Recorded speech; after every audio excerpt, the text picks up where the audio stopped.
Рашо, тук сме при брат ми в момента. Това ме къщата, това е нашата кола и аз съм на коня. Сега ще заведа да видиш какво ме къщата тук. Че отдавна не си била. Това е колата ни под наем. Това са мотори, колела, всякакви неща на децата. И тук е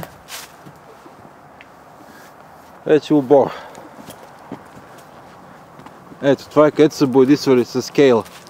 Цялото това пространство са го боядисвали с скейла.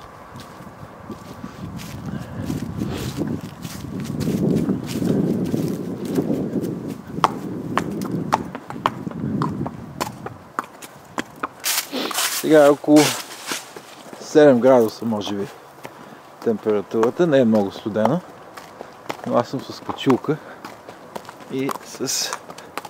Ето ме.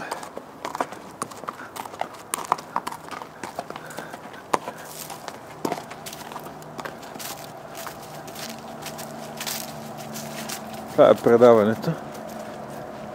Сега. Това е конишната. Няма да влезем, защото то няма какво да се прави вътре в момента.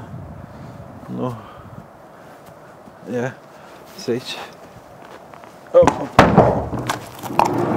Ще влезем. Ето ги конишните.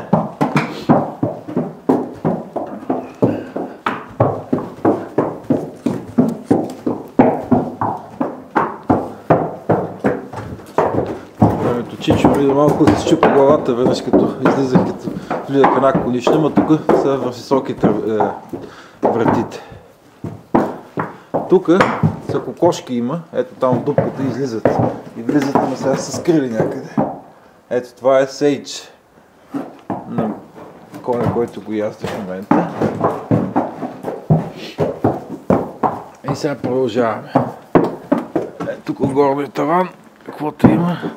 Ай Сейдж.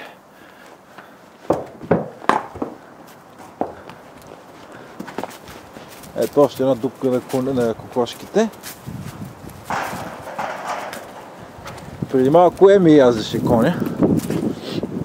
Тук в този ринг, в този арена. Тук е едно кану на брат ми. И това е градината. Ето това е градината. Там е зайчарника.